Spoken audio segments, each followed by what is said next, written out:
Roberts, you've expressed that beautifully, and I pray for grace to phrase this appropriately on my part. But I would like to probe this and hit it head on, because I think you have analyzed the situation clearly. It is as you have said. On the side of white evangelicals, specifically our constituency, what can we do on our part? What sort of changes can we make that would be constructive and helpful toward these ends? I hope that doesn't seem like a foolish question to you. Well, it's a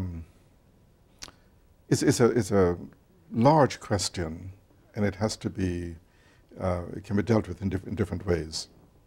You could even look at the seminary situation where you need you need more black students in campus. Okay. You need more black faculty and administrators, so that they can be modeling in what they're doing, the interracial aspects of our faith.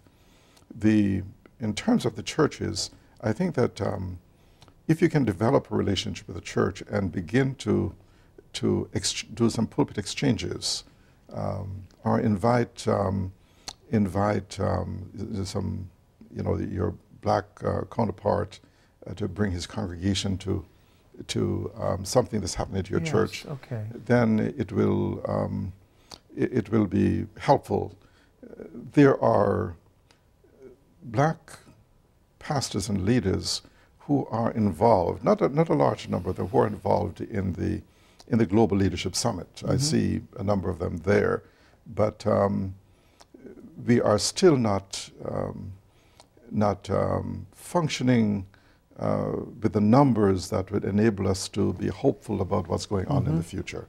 We are still behind. I was the first black professor at Gordon Conwell Seminary. They have Reverend Patrick Smith now, who is there, but you have just such a small group of blacks who are involved in these white institutions. I mean, I've taught African American history at Gordon College for about 20 years, but you don't have enough black students either on the college, at Gordon College, or in Gordon Conwell, in order to make a difference. So they feel, like a minority group that's just tolerated, rather than accepted for who they are and what they can contribute. So again, the lowest common denominator is love, interpersonal relationship, breaking down the lack of familiarity. So, just for the sake of discussion, if I'm a white pastor in suburban Massachusetts, and this is something I want to pursue a relationship like this, I'm just grabbing here, but obviously we could take initiative and simply take initiative to meet someone, a black pastor. Is there any format or provision for approaching like the Ministerial Alliance and asking if you could recommend or help broker a relationship? Does that sort of thing happen, Dr. Roberts? I'm not aware of that happening, but it could certainly be a useful way of going about it. You can set up people from the city and people from the suburbs and encourage them to go out for lunch or breakfast, just to get to know each other, because unless you know each other, and especially when you're talking about churches, what the belief system is, then you are not going to be able to get something going which will benefit the community. Even though from the Black Ministerial Alliance standpoint, I try to keep theology out of it altogether. Because if you did bring in a doctrinal faith, it would simply not work. My concern was the community. We want to be helpful to the community, to do things which would would strengthen the community and make them know that there are ministers and churches that do care. There are a lot of people who are not connected with any church, but because of the nature of the black church in the community, most of the historic black churches are community institutions. Yes. Where people come just because the church have been there. Yes. So when they want to have a funeral, they're going to call us. Yes. When they want to have a baby dedicated or to do a wedding, they're going to be in touch with us. Yes. So our place within the community allows us to be, as it were, the gatekeepers of the community. So that anyone who wants to come into the community to do something need to touch base with us. And that was a part of the role of the Black Ministry Alliance, that we tried to allow both people outside the community as well as those in the community to know that we are there to protect the interests of the black churches and the black population. In the larger community. Right. Yeah. And certainly as a historian, you know better than I do, but this is a salient characteristic of Christian civilization.